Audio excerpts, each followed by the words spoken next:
Yeah.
Yes, you can do it. Yeah, if you don't mind. I'm looking for it. Hey, Brian, right? How's it going? Good seeing you.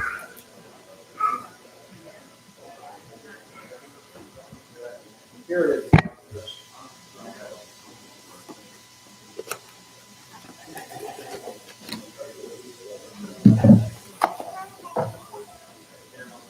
Just give that a moment to get on. Okay. And then if you might, which you I see that. Good. How are you?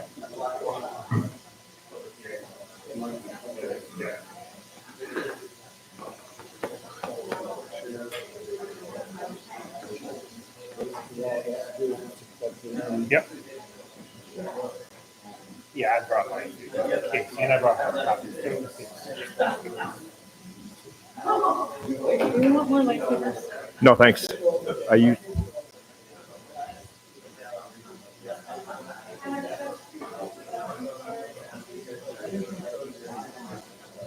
No. I was surprised.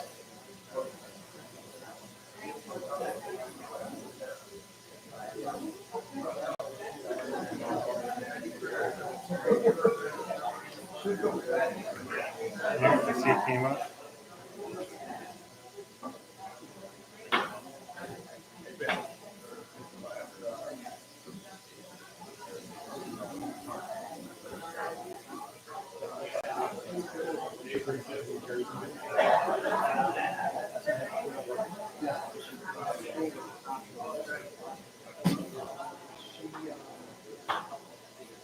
she identified.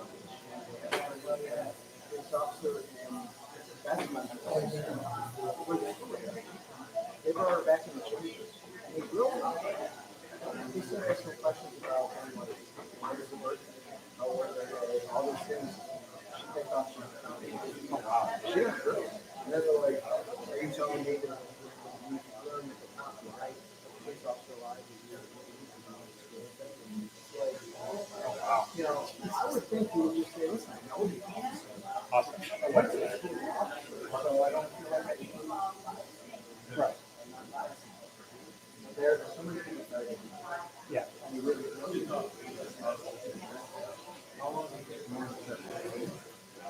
might want to,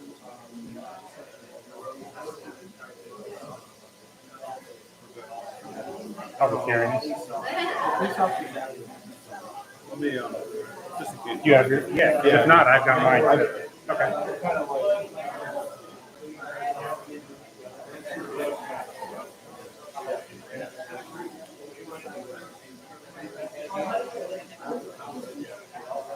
My coach knows, and I said, see if she's past 7. we were waiting for me. Maybe.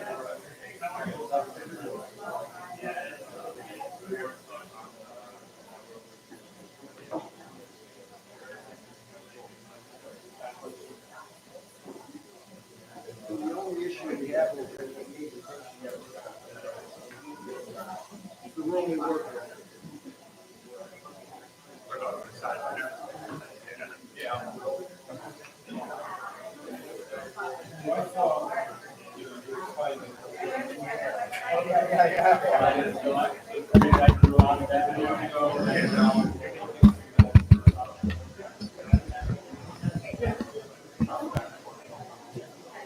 Thanks.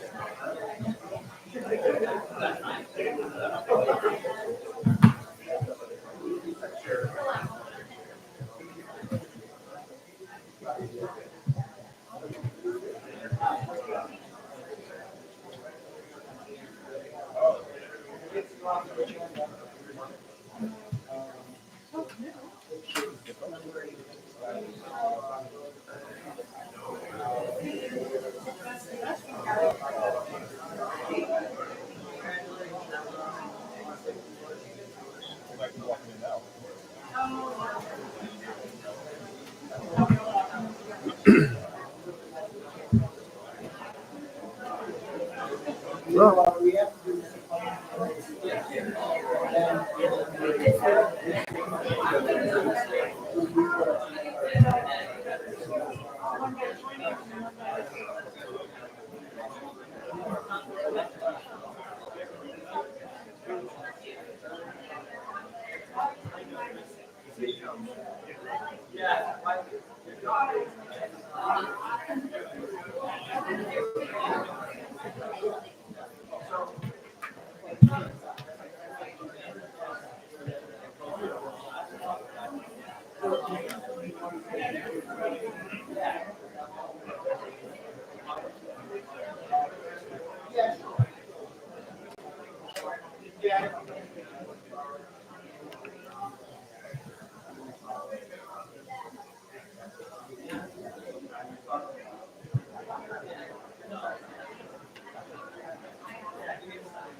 Megan James. Yes, that's Okay. me. Yep. All right, so I'll read this, say a few words.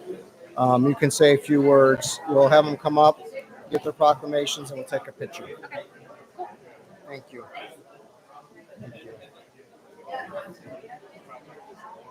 I'm sure they're all going to leave after resolution 15.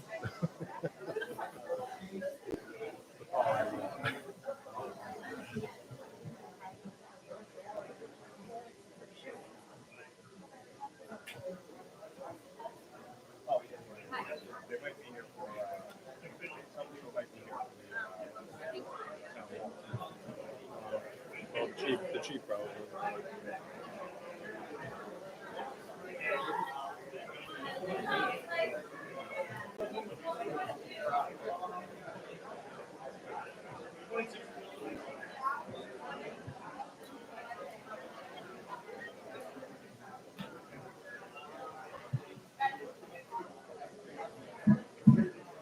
Believe it or not.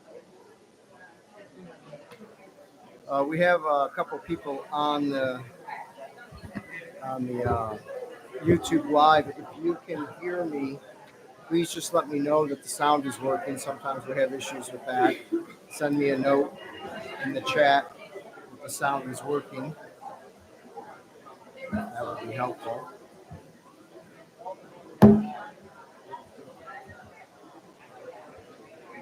We have two people on. Sound is clear. Thank you, Herb. Appreciate it. Are you very good? Yeah, last Last time around, sound. not good. He was good from day one. How many years do you have? No, he's like 7 o'clock. It's like, what, Let me what, just get organized. It's your show. Take your time. Just have something set up. Yeah.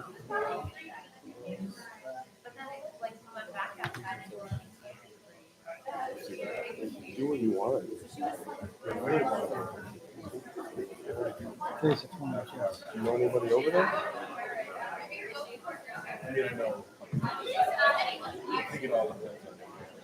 You guys ready on that side? I love the color coordination. I like that.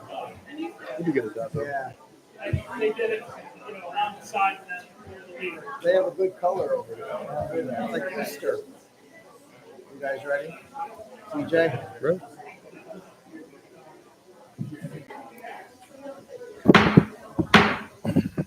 Good evening and welcome to the March 20th meeting of the Glenville Town Board. Please rise for the invocation and pledge of allegiance.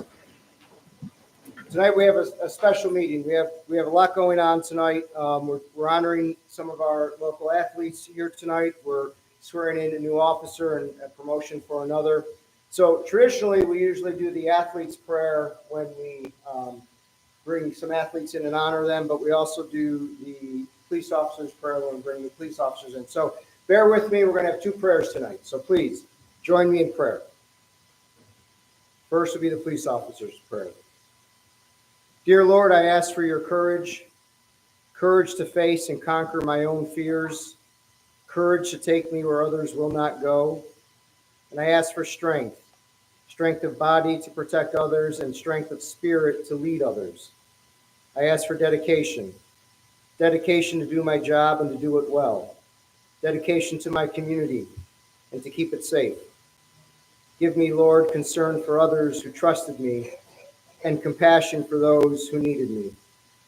And through it all, Lord, may you be by my side. Amen. The athlete's prayer. Dear Lord, I thank you for giving me a body which is fit and strong, and for making me able to use it well. In my training, help me never to shrink from the discipline which I know that I need and that I ought to accept. When I compete with others, help me win or lose to play fair.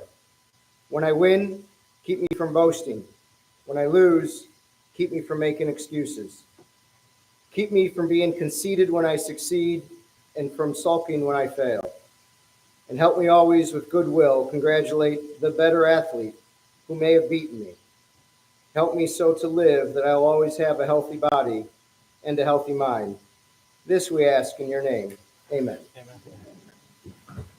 I pledge allegiance to the flag of the United States of America and to the republic for which it stands, one nation, under God, indivisible, with liberty and justice for all. Please call the roll. Councilman Ramichardt. here. Councilman Galuli. Here. Councilman Aragosa. Here. Councilman Kirkham. Here. Supervisor Pettsley. Here. Again, welcome. We have a busy meeting tonight, a great meeting. I love it when we have an opportunity to hire and promote within and to honor the athletes. We have a presentation on a potential new town hall tonight, so we have a lot going on. We do have one add-on to the agenda, which we'll take up at the very end of the meeting, which I'm betting 90% of you will not be here for. But I will tell you the add-on is a resolution designating the town of Glenville as a lead seeker agency for the Freeman's Bridge Road Sidewalk and Path Project. We'll be taking that up at the end of the meeting.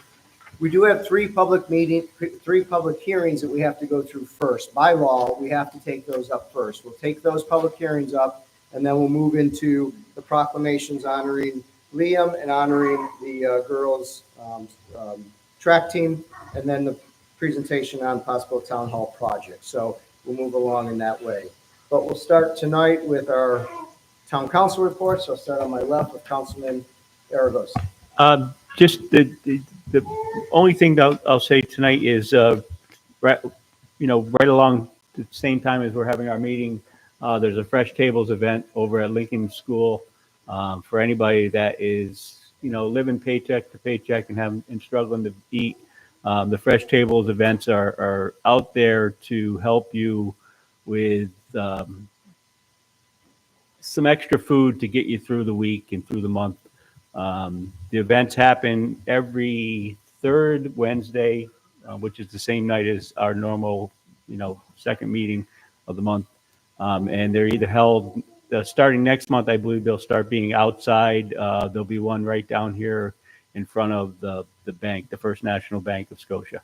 So, thank you. Thank you. Councilman Kirkland. No report.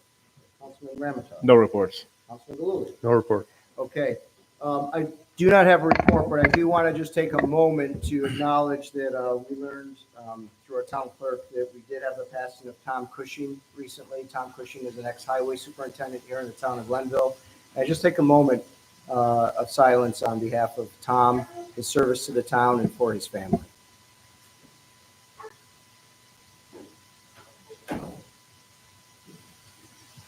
Thank you.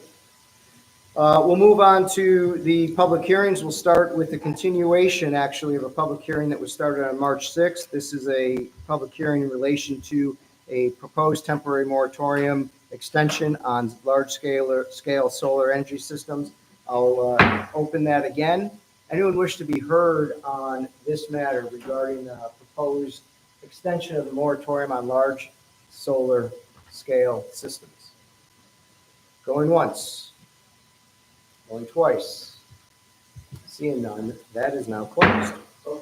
Oh, I'm sorry. All right. You got one. We're back open. Sorry about that. That's okay. Break it from right. All right, ladies and gentlemen of the boards and citizens of Glenville, I think first things first, I go to a lot of towns around the state, and not many towns come out to celebrate, the folks and the heroes amongst them like you guys did tonight. It's extremely impressive. So kudos to you all. Absent any comments we have around solar and any of those things, I just want to give kudos where kudos are due. Back to the business at hand. My name is Ryan McCune. I'm the Director of Business Development for Nexamp Solar. Nexamp, unfortunately, you all haven't had the opportunity to engage with yet due to the moratorium. As you might imagine, given my role and my goal as a professional here in New York State, we are here to speak out against the extension of said moratorium. Just as a refresher, obviously this board is familiar, but for other folks in the public, this is a proposed 18-month extension to an existing 24-month moratorium that was enacted originally in April of 2022 and is set to expire in June of 2024. This proposed extension obviously would take us out for another year and a half and preclude developers like myself and landowners, of which we represent, from having meaningful conversations about solar development in the town. I was thrilled to have conversations with Mr. Ketzley and Mr. Siegel last week to get some more context around this moratorium and what the town is trying to accomplish. But overall, Nexamp's stance about this is that the town should strongly consider not extending that moratorium for a handful of different reasons. First and foremost, 24 months is quite a long time. I think all of us have faced a lot of difficult decisions, both in our personal and professional lives. And I don't think many of us have taken 24 months to come to a meaningful conclusion about how we should move forward. And at this juncture, to the best of my understanding, as far as it's existed in public record, there haven't actually been substantial conversations at the town board level about how to amend the law, which, mind you, is actually an extremely well-written law and gives the town a great deal of oversight as to how solar development should be conducted and diligence around that development and the impacts on the community should be handled. So as far as our potential project, which we haven't been able to bring forward to the board, at Mr. Ketzley's suggestion, we will start having some more, I would call them casual, off the public record conversations about this project in an effort to bring it to the public attention and be more informed. But in the process of waiting for this moratorium to expire, under the auspices that this board would honor its commitment to let said moratorium expire with a new law in place after 24 months, Nexamp has invested well over $250,000 in permitting and due diligence on a project that we have designed to be 100% in compliance with the existing law. It's worth noting our proposed project would fall under the solar overlay district regulations, which for those who aren't familiar, the overlay district gives the town complete control and a great deal of leeway around the conditions imposed on a project based on the proposed impacts that that project may pose to the community writ large. So our hope is that this board looks at the proposed extensions to the moratorium, no matter how long, and realizes that the reality is that the best conversations come to the best outcomes. And any further extensions to this moratorium preclude developers like myself from having meaningful conversations and kind of voicing our projects in the court of public opinion. And really, that's where we all come to compromise. That's where we learn concerns, and that's how we find solutions.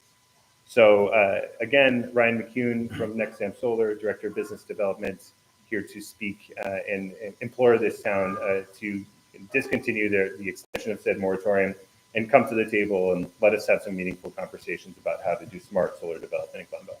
So thank you for your time. Thank you. Thanks everyone for coming out. Cheers. Thank you. Very much. Anyone else wish to be heard on this matter?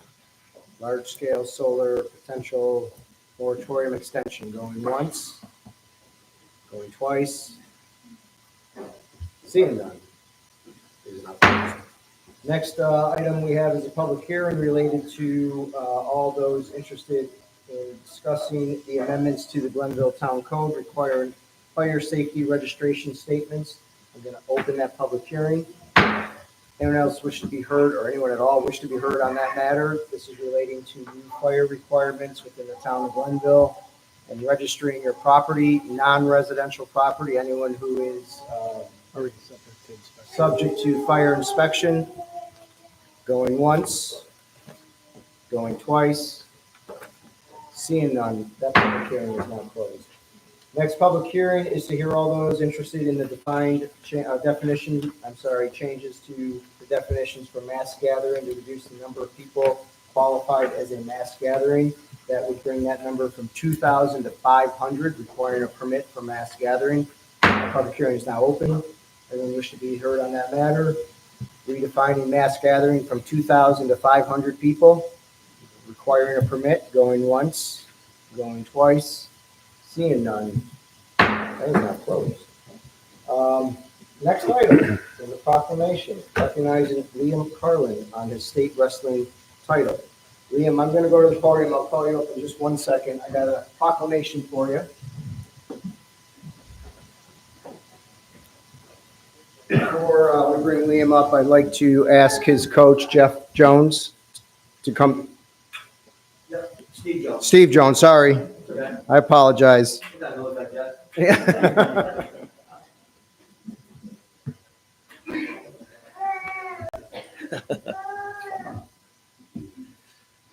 How we all doing tonight? My name is Steve Jones, and I'm the Burnt Hills varsity wrestling coach.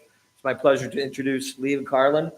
Liam he's a junior at Burnt Hills, Boston Lake, and he competes at 145 pounds. He was 44-3 this season with 24 pins. He has a career record of 125 wins versus 14 losses and 47 career pins.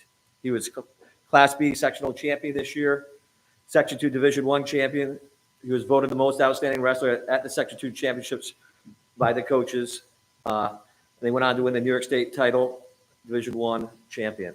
And at the latest Section 2 awards for wrestling, he was given the prestigious award of the DeMayo Award, which is given out to the top wrestler in the area.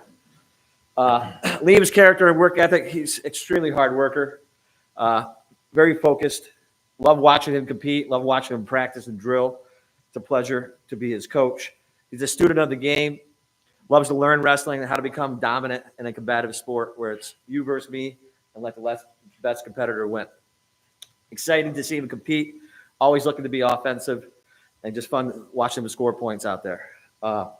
He was prepared this year by a tough schedule, but I've been coaching for 24 years, and we haven't had a state champion for wrestling since 1988 at Burnt Hills. It's been a long time. So why this year? I think he has an excellent support system between his family, his parents, his brother, his coaches, his teammates, and he sets high standards of excellence for himself, both in the classroom and on the mat. And beyond that, he's an extreme competitor. You don't get to go to the very top unless you are and willing to do the things behind the scenes that it takes to get there. So some highlights. Liam earned his 100th career victory at the Oneonta tournament this season with a 17-2 technical fall victory in the finals over his Cooperstown opponent. Liam was crowned the 145-pound Class B sectional champion with 4 first-period pins at that tournament. This is Liam's 3rd Class B title of his career. He continued a strong postseason push with 2 pins and a tech fall in the finals of the Section 2 championships in the New York State qualifier, winning his 2nd consecutive title. To top it off, Liam was voted the most outstanding wrestler at that tournament. At the state championships in Albany, Liam had 2 quick first-period pins in the opening round and the quarterfinals. In the semifinals, Liam was in a position that he's been there before at the Powerade tournament down in southwest Pennsylvania, south of Pittsburgh. Very prestigious tournament. We went there specifically to get him high-level competition, and he was in these 2 types of these matches at that tournament, which I think prepared him for the semifinals. And again, he found himself in quadruple overtime, dug deep and won, in that match, and went on to the finals. And in the finals, he earned an escape and a takedown to seal the victory over his opponent. And like I said before, he became Burnt Hills' 8th New York State champion of all time and the first champion since 1988. He has a 97% GPA. He's a part of National Honor Society, and he's looking at UPenn, Columbia, Appalachian State, Clarion, and George Mason as his top choices for schools coming up. Just a quick story on his compassion as a teammate. We were at the state tournament, and you have to make weight both days, which is, can be difficult. And it happened to be where a wrestler on the team was struggling to make weight the second day. He made weight first day, competed. Part of the things that we tell the kids is, don't worry about that. We'll worry about that later. Perform, make it to the second day, then we'll worry about your weight. So this individual was 6 pounds over and, facing a tall task. And so he worked out for 2 hours, put sweats on, and then got on the scale back in the hotel room, still 2.5 pounds over. And this individual was just hard to console, crying hysterically. And I tried, Coach Ashcraft tried to console him, say it's going to be okay. He'll get up in the morning. We'll do it all over again. And we couldn't break through to him. So we leave the room, and I'm listening outside the door, and Liam was able to get through to this person, calm him down, make him relax, got him to get into a nice cool bath, calm his body, got up the next day, and he made weight. So just goes to show his human side and a little personal touch. That individual was my son. So it was a special moment. So congratulations, Liam, on a fantastic season. Thank you, Coach. You're welcome. You weren't lying. You like to talk, huh? Gave away the whole proclamation. That's all right. That's all right. Congratulations, Liam. We're proud of you. He answered all the questions I usually ask, where you're going to school and all that kind of stuff. But he didn't say, what do you want to study? What do you want to study when you go to school? Still trying to figure out. That's all right. I've been supervisor 15 years. I'm still trying to figure out what I want to do next. So let me read the proclamation, Liam. Again, we're proud of you on behalf of the town board. The proclamation reads, whereas Burnt Hills Boston Lake Junior Liam Carlin earned his 100th career victory at the Oneonta tournament this season with a 17-2 victory in the finals.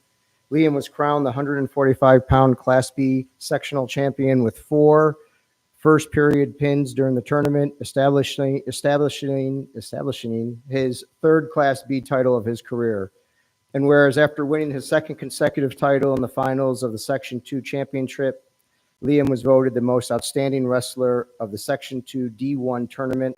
And whereas in the state finals match, Liam earned his win in a hard-fought takedown in the second period. Liam didn't give up a single offensive point other than an escape throughout the entire postseason and became Burnt Hill's New York State champion of all time and the first since 1988.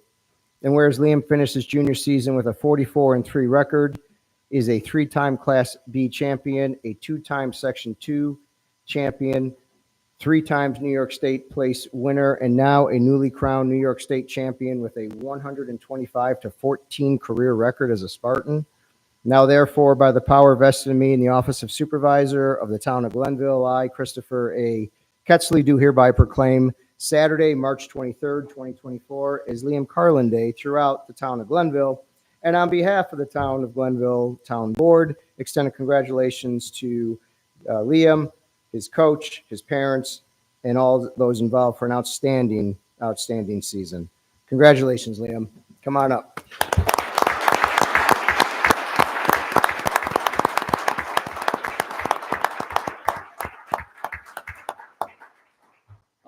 Good evening. I just want to thank the town board for having me here. It's a great privilege to be here. Also, I want to thank my family for all the support they've given me, and Coach Jones as well. And I'm just really happy I got to represent Burnt Hills out on the mat. So thank you.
We're not done honoring our athletes tonight. We also have in the room with us the girls varsity indoor track and field team from Burnt Hills.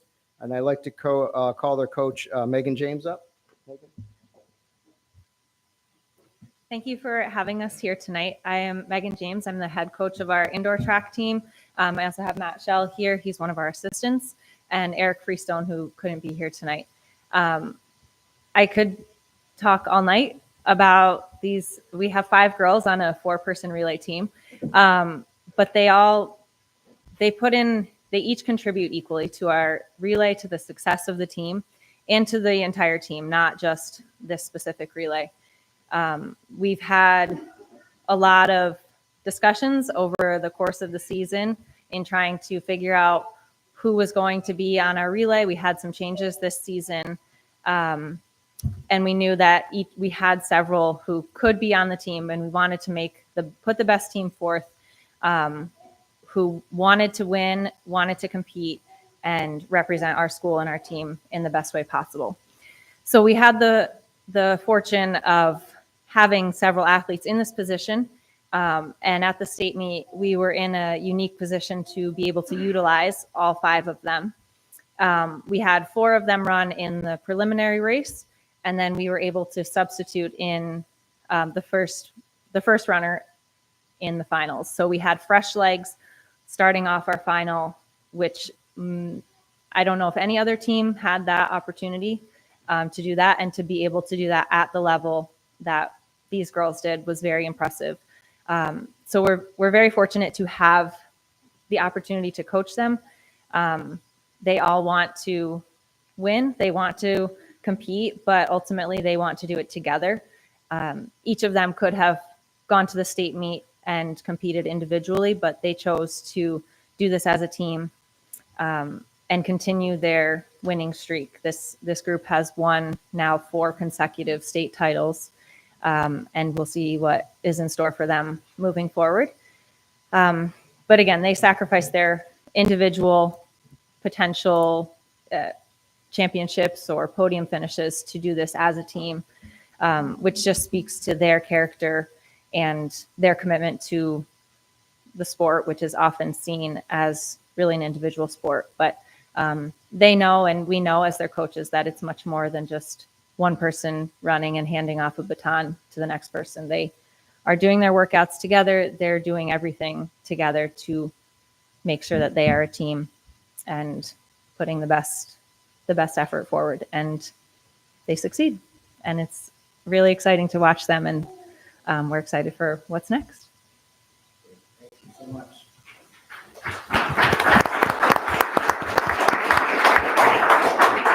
That's a great message. How many are seniors? Well, 2 of you. You got schools picked out and all? Where are you going? Binghamton, very nice. Oh, wow. You're going to run track there? Well, congratulations. What are you going to study? Okay, that's business. Good. Congratulations, and congratulations to all of you for all you guys accomplished. Your proclamation reads, whereas the Burn Hills Boston Lake 2023-2024 girls varsity indoor track and field 4x400 meter relay team comprised of Julia James. I think I know your sister. Yeah, she played soccer. Yeah, absolutely. How's she doing? Is she doing good? All right. Adeline Wood, Cassidy Robliano. Roblino. Close enough, right? Alexandra O'Rourke and Mia Polino, okay.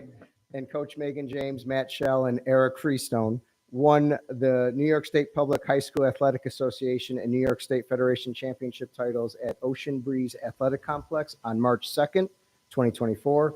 And whereas the team won the state and federation titles with a profound time of 3:54, breaking their own school and sectional 2 record of 3:55 that had been set in the preliminary race on the same day. And whereas in addition, the team finished first at the New York State Section 2 state qualifier meet, Section 2 Division 2 championship meet, U.S. Army Officials Hall of Fame Invitational, and New Balance Boston Holiday Challenge. This being the 4th consecutive state title and the 3rd consecutive federation title and in this event. And whereas the Burn Hills Boston Lake girls varsity track and field team has brought distinction and honor to their community through their excellence in sportsmanship, skill, effort, and dedication to the sport, while also recognizing the importance of academics and teamwork. And also, I think focusing on that team was a particularly good message that your coach just talked about. Now, therefore, by the power vested in the office of supervisor of the town of Glenville, I, Christopher A. Ketzley, do hereby proclaim Friday, March 22nd, 2024, as Burnt Hills Boston Lake Girls Indoor Track and Field Day throughout the town of Glenville.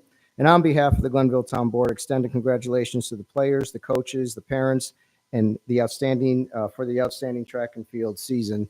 And these proclamations will go to each and every athlete. Now, I'll ask Coach James if she'd like to come up and call out each athlete, and we'll hand them the proclamation. Julia James.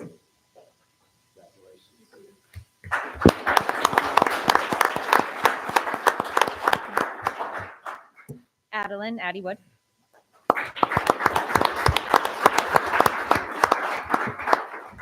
Cassidy Roblino.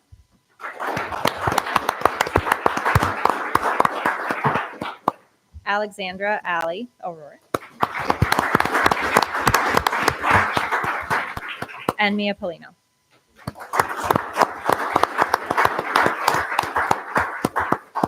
And if I may, Coach Megan James, head coach. And we have Coach Matt Shell. Congratulations. And Coach Freestone's not here. You take it. Okay. Coach, you want to come up? We'll take a picture at the town board.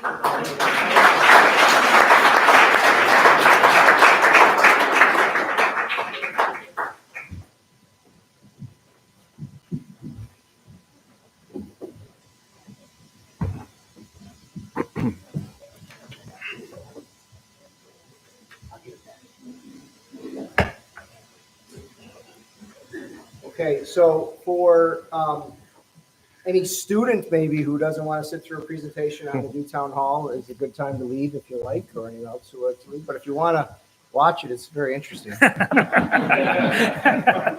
Your parents may be interested in how much it may cost. Congratulations, guys.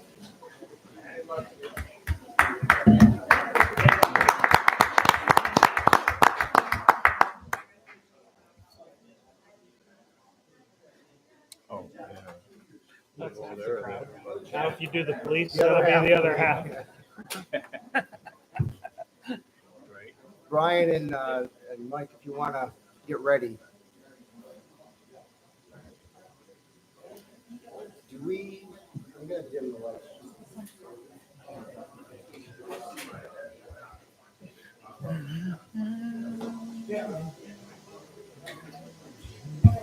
Want to go join them? Or you want to sit here and turn our It's going to be up there. I'm not going to be the ad duck. I need to protect Jeff. I need a lot of protecting.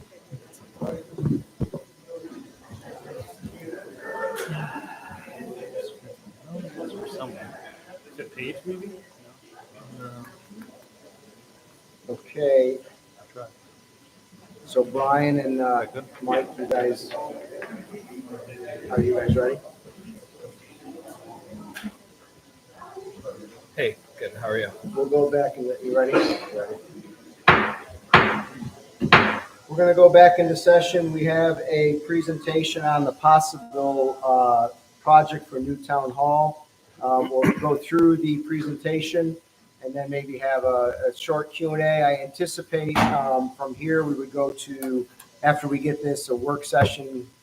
Well, actually, the next board meeting, we can have a discussion in April and then a work session mid-April and have a decision, I'm hoping, by the last meeting in April. So that's kind of the timeline that we're on. Brian Osterhout with EDP, Mike Roman from C2 have been working on this project, and they'll be doing the presentation. I'm going to put the camera on the presentation. Sure. So people at home can see that. But take it away, guys. Great, thanks. Appreciate the town board letting us come and present on this. Again, Brian Osterhout with Environmental Design Partnership on the engineering side, and Michael Roman, owner of C2 Design Group on the architecture side. So this project, for those of you who maybe haven't seen it before, we've actually been, the town's been discussing the space needs and some of the options for several years. I think it goes back 7 to 10 years when they started realizing they were running out of space. This space doesn't really configure very well for the police and the town hall functions. It's actually an old movie theater that was converted back in the day. And so to that, back in 2022, we wrote and issued a request for qualifications for new town hall locations and redevelopment concepts, basically going out to the private sector to see who was interested in working with the town and maybe come up with some ideas for some available land and or project locations. There were 3 responses to that.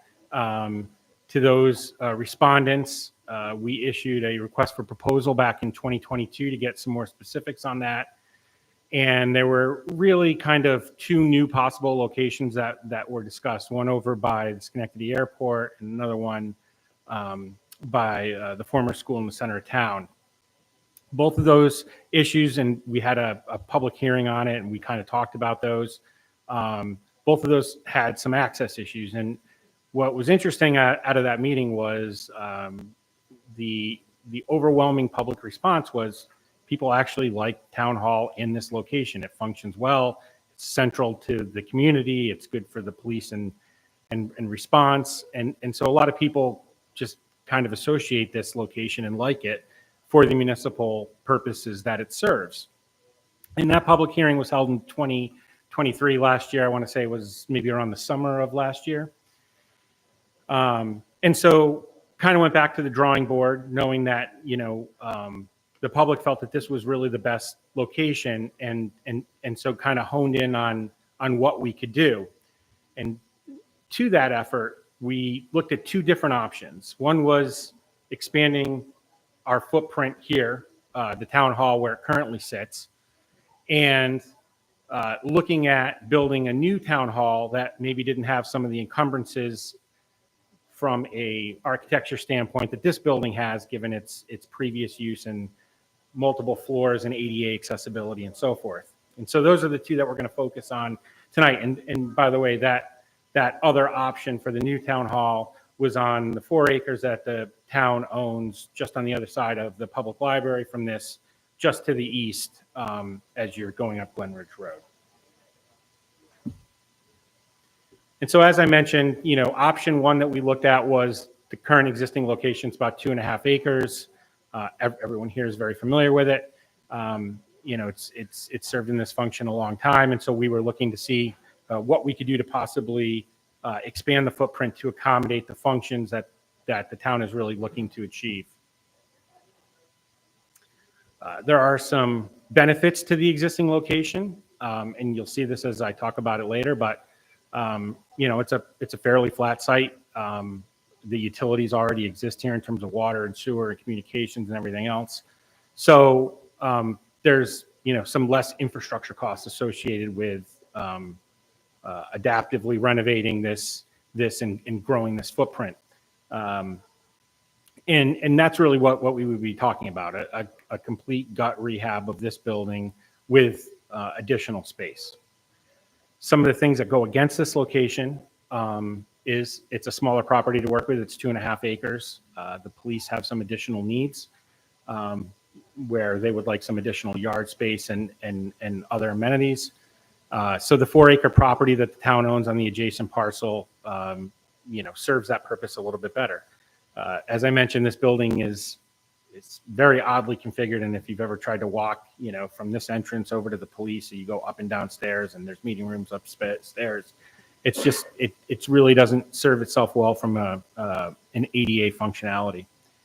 And the other real negative about this is if we were to rehab this and put an addition on, obviously it's extremely disruptive to the ongoing operations of not only the administrative functions of the town and the government, but the police force as well.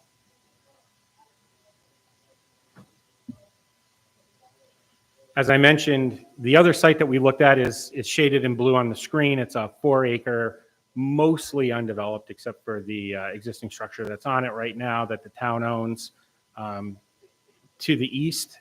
And as I mentioned, it's about 4 acres.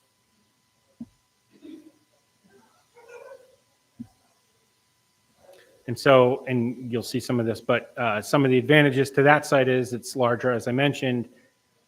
A new town hall could be built independently on that site and would not impact the existing function of the town government and or police force. Wouldn't be obviously as disruptive. Really, there's no constraints for how we would lay it out. So you'll see when Michael talked a little bit about just some conceptual floor plan layouts that we've done. It lays out in a much smaller footprint than what we would need to adaptively reuse this building to accommodate the same functions. And of course, it could allow for some redevelopment of this existing town hall property into some other use. Some of the negatives are it's not as flat as this site. Anyone who's driven up Glen Ridge Road knows that site slopes from the east to the west.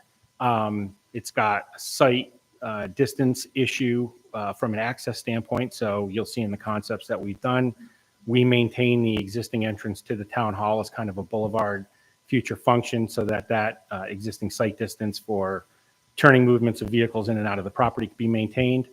So those are some of the limitations that we would have to deal with on that site. So this is option one. This is just a conceptual plan. The existing town hall footprint is in the center of the concept plan there. And the brown that's around that tannish brown shows what would be the expansion of town hall. And, maintaining existing traffic flow, parking spaces. It changes the front. We would have a much more, I'll say, inviting aesthetic to the town hall. with some green space in front that would allow you to do some things to, clean that area up.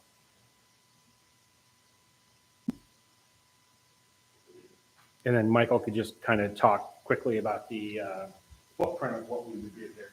And Michael, if I could just interrupt, just on these concepts, just so everyone's clear, these are not final at all. I know you mentioned them, conceptual. These are just starting point ideas. I know that if you look at some of the site plans, for example, the fence in the back, chief, might be a problem for that flow. These are all things we haven't addressed yet. We're not at that level. So these are kind of like your representation of what you think space utilization would be. Correct. But it would have to go through the process if we went forward. Just so people don't get, my office shouldn't be there, it should be here. We're not at that stage yet. Correct. And again, emphasizing the conceptual phase is where we're at, but it's enough so that we can get our head around the costs that we're going to talk about as well. As we move forward, we'll do a deeper dive into schematic design development, and construction documents. And we'll be working with all the members of the town hall to kind of work through and make sure we have the appropriate program. But just kind of leading off what Brian was talking about, this represents the ground floor of the existing town hall with the front part. Great, thank you. The front part. Nope, maybe not. Yeah. Oh, there it is. Okay. So this is the new area that we added onto the front part of the building. This is representing the town hall. I'm sorry, got mixed up here. This up in here is the front of the building along Glen Ridge Road. This is where we're adding on the front part. We're adding some small areas onto the back. But the pink area that you see here is the town hall. The green is the courts, and the police represents by the blue. Just to give you an idea, the existing town hall, which is the majority of the ground floor and the second floor, is about 16,500 square feet. The concept that we have in front of you, which is the first floor and an expanded second floor, brings us to around 32,000 square feet. So we're obviously increasing our overall square footage to meet the demand of where we are today, but also for down the road for future growth. As we go to the second floor, this is kind of, again, really what we're seeing is an expanded up to the second floor. There is a little bit of the town hall, additional meeting space that we have up in here. And then really the majority of it is the second floor for the police. So one of the disadvantages that Brian kind of mentioned is we have a two-story building. Police is on the ground floor where the public would be, but also really the second floor, locker rooms, administration, and all of that up on that level. A big part with this project as we go through it is that we have to bring it up to New York State codes, and including seismic for the buildings and stuff. All of that we've looked at the conceptual level and kind of have put that into the cost as we move forward. We'll talk about that a little bit. These are just a couple quick images of conceptually of what it would look like. Oops, we got a little bit of a... Yep, sorry. I got to skip ahead on that. I apologize. This represents the renovation of the town hall. So this is looking from Glen Ridge Road. This is the front part of the building we're adding on. You can see the back here. This is kind of the existing part of it. So really, this is all a brand new structure that you would see at the front part of Glen Ridge Road. This is just a close-up. This is kind of main entrance where public would come into the town hall, just to give you an idea. And then from the left side, this is kind of more the entrance for employees and stuff. Where I just pointed out, this is the front entrance for the public and stuff. This is kind of more the employee side of the building. So again, taking the existing building, we're expanding the footprint, adding a second floor, really trying to bring this all together so it kind of looks as one completed project as we were discussing. Just jumping back as we move forward into the one thing I actually just want to point out. If we choose to stay at this existing location, this is just a conceptual idea of how this 4-acre site could be developed in the future, potentially looking at some type of housing, which could be townhouses, apartments and stuff. Again, the one thing with this is we kind of have that main boulevard coming into the town hall, the library, and also access into this residential area.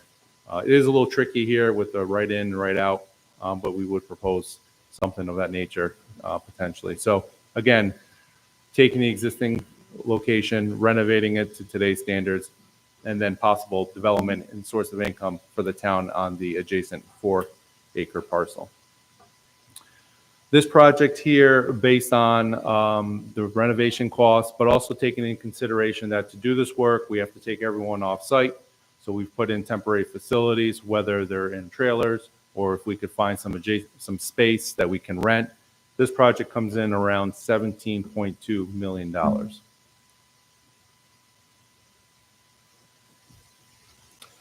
Our second option that Brian kind of talked about is basically a brand new facility on the 4-acre lot. Again, point of entry would be through this main current entrance, kind of a boulevard that we want to create. But really at this point, this is a brand new facility based on the programming that we'll work through over time to develop. But kind of coming in, you got a nice approach into the entry here. Police department entry would be separate down on this bottom right. This is kind of the back area of the police, which we kind of have to develop, and kind of there'd be secure fences and stuff through here. As Brian talked about, there's a lot of grading in here, so it really kind of comes up high into here. So we had to get some retaining walls to kind of factor that in so we can stabilize all that. But the thing is that, we have ample parking. We have a nice entry up into the front area in here, as you'll see in the renderings as we move forward. This project, again, I want to emphasize, is all on one level. It's ground. Total square footage for this project is 21,800 square feet. So it is less, and the reason why that you're seeing that this concept is less square footage than the renovation is that because the layout and the program is very efficient. We still have expansion that's needed. As we go through the schematic design, we'll kind of make the adjustments as needed, and we do have extra space to expand. But really, at the end, because we're dealing with the existing building here, we kind of get into some areas where we have excess square footage, where here our efficiency is. Conceptually, this is going to be, like I said, a brand new steel constructed building, a lot of high-end, nice materials that we can maintain. What we see here, as I pointed out, this is the main entry for the public to kind of come in, for the town hall, which is represented in this orange area. The courts is in this green area, and the police is in this blue area. Again, as I mentioned, this is the entrance in for the police, and this is kind of the back garage area with the secure fence. So just to kind of give you an idea, from a program on how it would look. So I'm just going to skip over here. These are the conceptual images for this specific project. Again, use of some really nice materials, some natural stone, brick, timber frame structure, kind of really where the entrance is, a lot of natural light into the offices or the main entrance of the building. This is just a little close up. Again, this is kind of our entrance. We got some nice high windows to bring that light into the meeting space up in the front. This is the proposed entrance for the police, where we're wrapping the brick around the corner, and really kind of has its own little entrance. And to the right over here, this would be the secure yard. So I'll just give you an idea of how this lays out.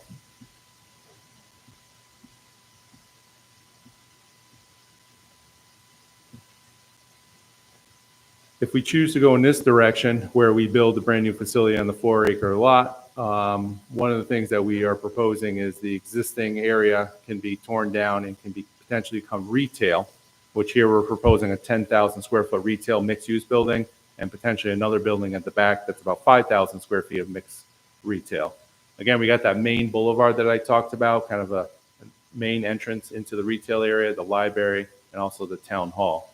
So it kind of creates, like, when this is all done, a nice campus feel that really takes into consideration adding additional retail revenue into the town, as well as engaging that existing library that's there. So as we looked at the numbers for this project, we're basically at around 14.6 million for this project, which really some of the cost reductions here is just, again, we're not into a renovation where we have to provide temporary space. The existing town hall can remain as is. We can complete the work that we need and then staff can kind of come over and stuff. So there's some savings there. There's just in general savings that we need as far as taking the existing structure and renovating it and bringing it up to today's standards and stuff. So as we went through this, we really kind of thought about what we have to do to get to the point we are today. There's also asbestos that I didn't mention with this project we have to kind of deal with. So when we start new, we're basically dealing with the existing site and we're starting our foundations and building the building from that point on moving forward. So just to recap between the two options, the renovation of the existing town hall, which is around 32,000 square feet, coming in around $17 million. Option 2 is the new town hall, it's about 22,000 square feet, $14.6 million. Again, you'll look at the square foot cost of the new building is higher. That is related to, it's a lesser square footage on the renovation part. So just, it's a little deceiving. But really at the end of the day, there's a savings with option 2. There's more efficiency, but as I'm talking about in logistics as well. But at this point, there's a lot of things that we still kind of have to work through. But at this point, we're able to really understand what the possibilities are with what we can do with this building and what we can do with a new building on the property that the town does own. So that's positive. This I'll turn over to Chris. This just talks about Right. So what does it mean to the taxpayer and to the town budget? And so if we took the annual debt payments for the next 30 years, 30-year bond, we're going to assume a 4% right now. I did lay it out for 4, 4.5, 5, 5.5. But where the Fed's going, we're probably going to see some reductions in interest rates. So let's just take the 4% rate. For a $14 million project, that means we will have an annual impact to our town budget of $806,000 in new spending into that budget. If it's a $17 million project, that's $978,000 in new annual spending into the budget. That will clearly shatter the tax cap. We will have to make room for it, obviously, within the budget. But what does that mean to the taxpayer? This would be an A-fund expense because it's a town hall, so the entire town, including the village, is responsible for the payment for a townwide building. And so the annual estimated tax impact for the village homeowner at 4%, if it's a $14 million project, is $44 additional a year. And if it's a $17 million, $54 additional. The average home price we used is $116,000 assessed value, which is the average price in the village. And then in the town, to a town outside the village, if we borrowed the $14 million at 4%, it's a $65 increase in the tax bill to the resident. $17 million would be a $79 per annual increase to the resident. And that's on an average home of $172,000 of assessed value. One of the things, if you've been following along over the years, we've been talking about how to pay for this. And one of the things that the town board has strategically done is feathered out our debt. We cut our debt significantly. And we're in a position now where the next couple of years, 2026, 2027, and 2028, we'll be retiring a significant amount of debt within the budget. That means there's cap space in simple terms. If you're a Buffalo Bills fan, you know a lot about cap space. But there's definitely space now for more debt to come in. So if we structured this, and we could structure it this way, to pay less of it in early years and more of it towards the back years, this would allow us to schedule that increase in payments for 2027 and 2028 after we retire debts, make final payment on existing debts for 26 and 27. So for example, our current bond payments for 2026 will be $1.1 million, and you can see that will drop in 2027 to $500,000 and then drop again in 2028 by $271,000. So that gives room for absorbing this type of project. Now, not to get into it tonight, and we'll be at a work session on this and talk a little bit, there are competing projects in the town for that debt space. There's no doubt about it. We have a $20 million project at the water plant. Different fund than this, clearly, but still something for us to think about. Water fund has its own fund. A fund is a different fund. So that's the impact it has on the town budget and the taxpayers within the town and the village. Obviously, interest rates up, you can see, and we'll post all this for people, you can see what that does to the payments for the town and the taxpayer. And if they go down, it will be even better yet. So I think for tonight, well, if the board has any kind of initial question, they can't wait until next week, ask now. Otherwise, we'll take this on to discussion in coming weeks. Only question I would ask is, do we have any kind of number on what the value of either property is in terms of and how that offsets our costs? In other words, if we're going to do option B or option 2, what's the value of the 10,000 square feet plus 5,000 square feet? I can answer, because we did the appraisals. So this building roughly appraised at about $600,000, and the cost to bring it down came in at about approximately $600,000. So it's right. You know, The only value we would get would be Yeah. it being on the tax. there's not a huge, right. Exactly. Not a huge Yep. value. The other property didn't come in that high either, just because of the sloping and everything else. And so that doesn't have a lot of value either. That answered my question. Thank you. Anything else? No, sir. Thank Not you. for now. We'll be in touch with scheduling Yeah. time for. Well, thank you for your time. Thank you very Thank you. much for doing that. Enjoy the rest of your evening. Oh, thank you. I'll pick it up there. You know what that thing was? Yeah, you hear it.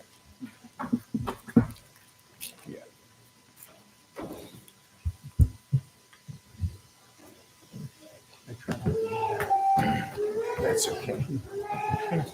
So we are now on to privilege of the floor. We do have to open privilege of the floor if anyone wishes to be heard on privilege of the floor.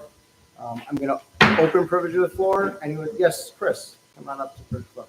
I'm going to flip the lights on.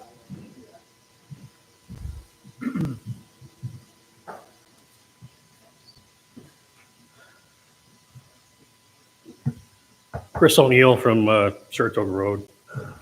Or I'm sorry, yeah. 133 Saratoga Road. I have a reputation of coming to meetings and not holding my tongue. So, and just a couple of questions, comments on the presentation for the new town hall. If that 4 acres brings you to the crest that's on Glen Ridge Road, I would say that you implement policies that you've used in the past on developers. Like, for example, when Lowe's came in, they had to redo a bunch of Freeman's Bridge Road. This would be an opportunity to maybe do something with that crest. It would, maybe that addresses some of the egress and ingress of the new town hall property, and would also maybe help with the general traffic on Glen Ridge Road. Not really sure how the expansion would happen with the new town hall. It looks like expansion would have to come out to the nice designed entranceway and knock out the roundabout kind of area. I think it would make sense to add more space when you're building it in the first place. But if it means an extra couple of community rooms or something, that's the way to think forward. And then to kind of bring things into a previous issue that you covered today, the other question would be, would a solar panel system on top of the new town hall be covered by the moratorium, or could you actually include that as part of the new design? And I wish you well, Chris. Thank you. Thank you. I appreciate it. Thank you very much. Anyone else wish to be heard at privilege of the floor? Going once, going twice. Seeing none, privilege of the floor is now closed. Another tradition, Kyle and Matt, is when we swear new officers, I do not do my supervisor's comments to the board to give you a break, so you don't have to sit through that. So we're going to get right into Hold your applause. the next resolution approving the promotion of Officer Matthew Glass to the position of detective. Do I have a motion? I'll move it. Do I have a second? Second. Moved and seconded. Any discussion? Yes, Mr. Supervisor, this is a resolution addressing a vacancy in the Detective Division of the Glenville Police Department.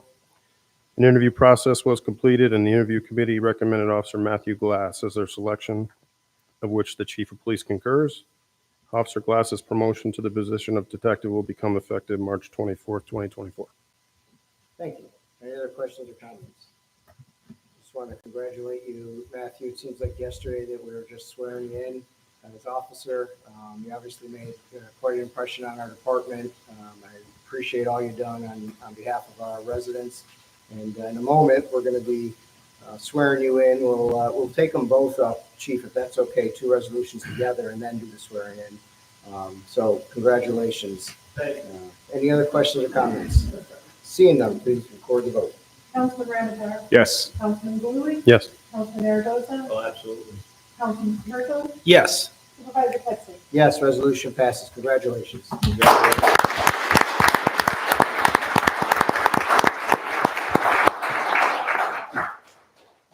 next resolution we have is approving the appointment of Kyle Binkley to the position of police officer. Do I have a motion?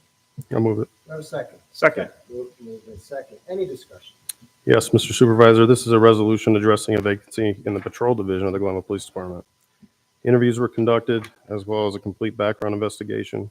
Kyle Binkley was selected as lateral transfer from the Schenectady Police Department, and such transfer was approved by the Schenectady County Civil Service Commission yesterday, March 19th. The Chief of Police concurs with the selection, and Officer Binkley's effective date will be April 1st, 2024.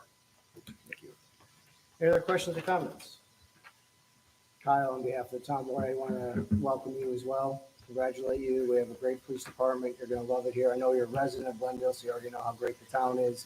But we're looking forward to working with you. And in a minute, we're going to be able to swear you in as well. So congratulations and welcome. Any other?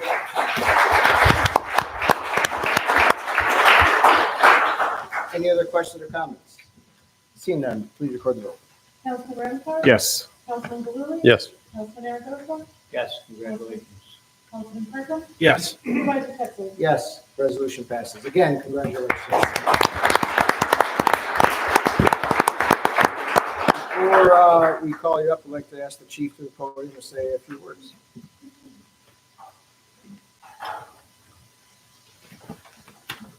Well, I was a little surprised by all those figures up there, the money and stuff like that. So we may have to renegotiate your starting rate of pay. You got $17 million. I almost fainted over here.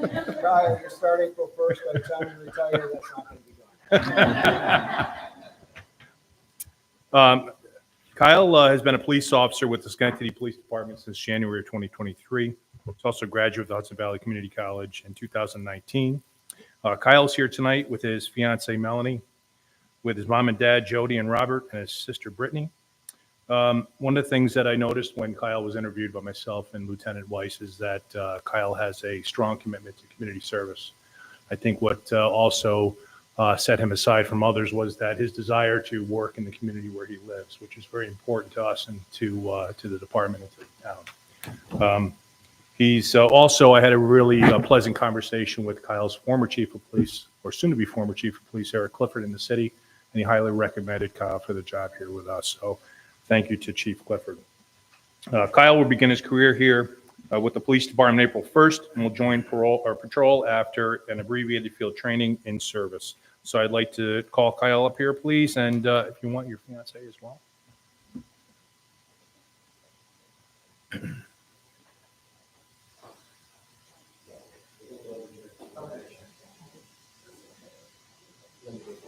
Stand on the camera. Right here, so push your left hand on the Bible, raise your right hand. Repeat after me. I, Kyle Binkley. I, Kyle Binkley. Do solemnly swear. Do solemnly swear. That I will support the Constitution. That I will support the Constitution. And the laws of the United States. And the laws of the United States. And the Constitution. And the Constitution. And the laws of the state of New York. And the laws of the state of New York. And the laws of the town of Glenville. And the laws of the town of Glenville. And I will faithfully discharge the duties of police officer. And I will faithfully discharge the duties of police officer. For the Glenville Police Department. For the Glenville Police Department. According to the best of my ability. According to the best of my ability. So help me God. So help me God. Congratulations and welcome. Thank you, sir.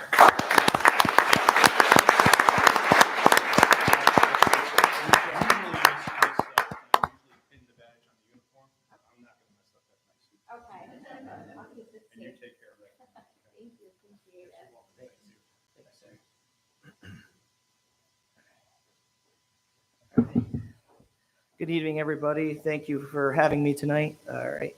Thank you to all the members of the town board for welcoming me aboard. For those that you don't know me, my name is Kyle Binkley. I'm a current member here at in the town of Glenville. Excuse me, I'm sorry. I feel very honored to be able to become a police officer in the town of Glenville and be able to serve the members of the community here. I look forward to working and building relationships wherever I can here. I would like to thank all my family and friends, for all their support going through the process of becoming a police officer and working with the city of Schenectady and now being able to be a police officer here. So I'm truly blessed, and I just want to thank you all for having me. Thank you. You're welcome.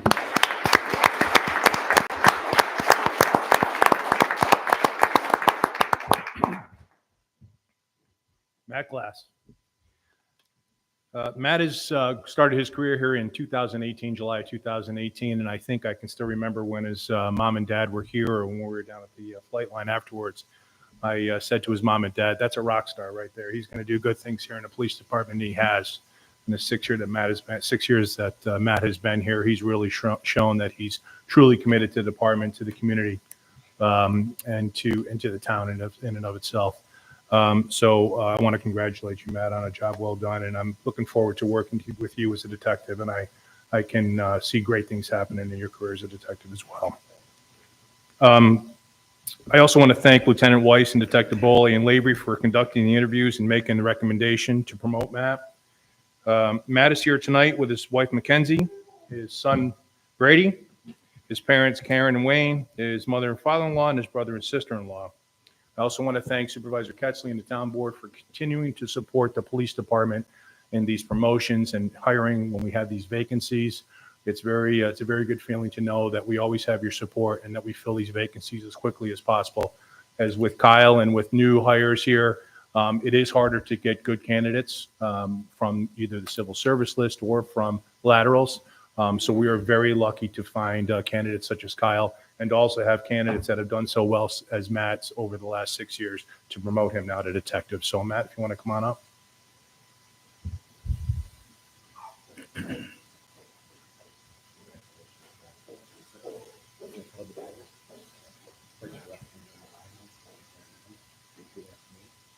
I, Matthew Glass, I, Matthew Glass, do solemnly swear do solemnly swear that I will support the Constitution that I will support the Constitution and the laws of the United States and the laws of the United States and the Constitution and the Constitution and the laws of the state of New York and the laws of the state of New York and the laws of the town of Glenville, and the laws of the town of Glenville. and I will faithfully discharge the duties of detective And I will faithfully discharge the duties of detective for the Glenville Police Department for the Glenville Police Department according to the best of my ability. according to the best of my ability. So help me God. So help me God. Congratulations. Thank you, sir.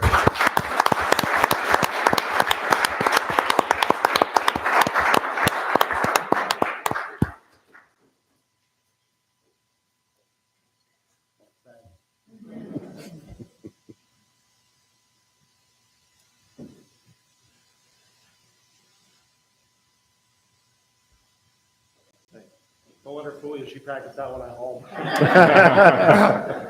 I didn't write out a real nice speech like Kyle. I just really wanted to come up here and express my gratitude to everyone here. Thank you to the town board for supporting the police department, allowing me to be in this position. Thank you to the chief, Lieutenant Weiss, for believing in me and giving me this opportunity. I really want to thank my wife, Mackenzie, my parents, Karen and Wayne, and all the family that are here and have supported me in this journey. It means a lot. It hasn't always been easy. So thank you to them. I got to say thank you to all my coworkers that are here coming out and supporting me. To be honest, this wouldn't be possible without you guys. Whether it's handling my calls in the zone when I've been working on cases or investigations, it means a lot. I've taken a lot from everyone here and kind of utilized those skills. So thank you to everyone here. Thank you.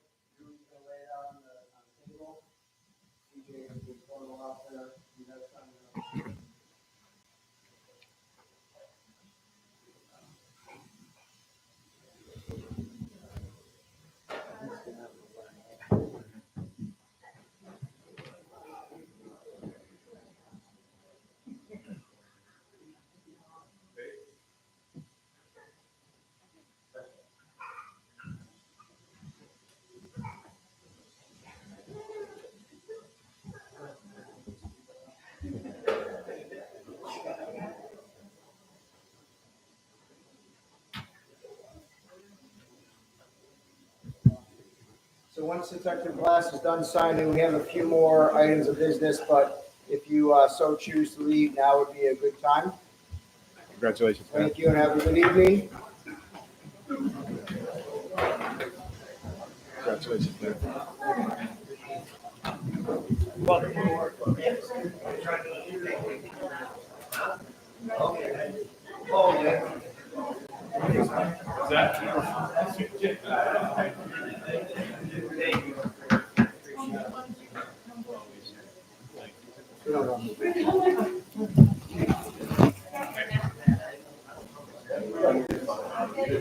Cleared everyone out. Thank you. Didn't get anybody left. Good night. Thank you. No, this left is staff. Okay, we have a couple more items of business on the agenda.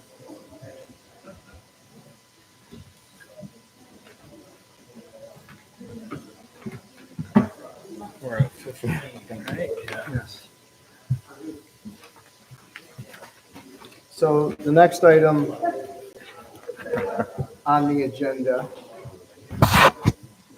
Next item on the agenda is item 15, authorizing the supervisor to sign an agreement for the opting in of New York State paid family medical leave program for members of the PBA. Do I have a motion? I'll move it. Do I have a second? I'll second. Moved and seconded. Just to start the conversation on this, members of the PBA have come to the town asking for us to consider opting in. As many of you know, the paid family leave program is a mandatory program for private employers within the state of New York. It is not mandated on public employers, so we do not currently offer it. There are members within the PBA that are interested in this program. This would enroll the PBA members. The rules of the law requires that once the unit is in the program, every single employee of that unit has to be in the program. It's not a question. You have to be in the program. The premiums are set by the state of New York, and the premiums are paid by the employees of the town. So these are completely paid by the employees of the PBA. We don't have exact numbers yet on what those rates would be, but they somewhere between $30 and $60 per month. Apparently, it gives certain types of privileges in the program, so that when a member has either a birth or an adoption, a sick family member in the immediate family, including parents, and a deployment within the family, it gives a certain amount of time for that person to take leave at 67% of their pay, and without losing any other benefits. They would be out of the not earning retirement credits at the time that they are on family medical leave. And that's really the kind of a skinny unpaid family medical leave. This doesn't do anything other than allow us to continue to negotiate or to talk with the PBA on this. Again, this was a program that they brought to us, asking us to look into it. And it's something that, we would be providing to the members of the PBA without any financial impact to the town. So that's the summary. Any questions or comments?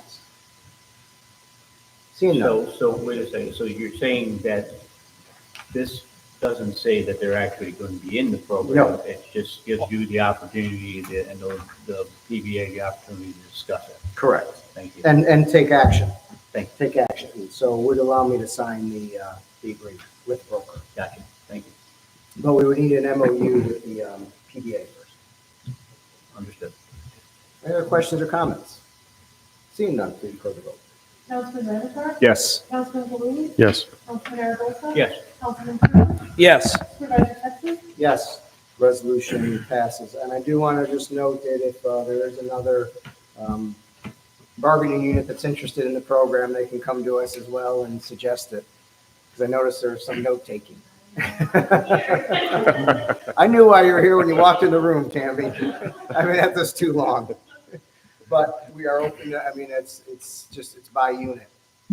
So, With that, we'll go on to resolution number 16, adopting the local law regarding the requirement for fire safety regulation statements. Do I have a motion? I'll move it. Do I have a second? Second. Moved in second. Any discussion? As stated before, Mr. Supervisor, this just allows us to collect information on an annual basis from those who are already subjected to a annual fire inspection. Excellent. Any other questions or comments? Seeing none, please record the vote. Councilman Ramichardt? Yes. Councilman Blue? Yes. Councilman Aragosa? Yes.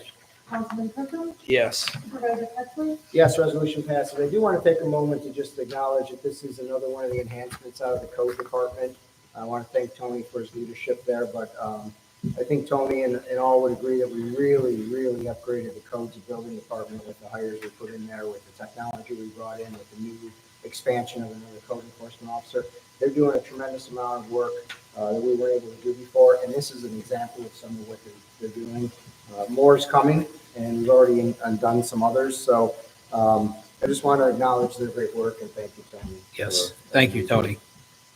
On to resolution 17, adopting local law 4/2024 regarding the change in definition of mass gathering to reduce the number of those from 2,000 to 500 requiring a permit. Do I have a motion? I'll move Do it. I have a second? Second. Moved in second. Any discussion?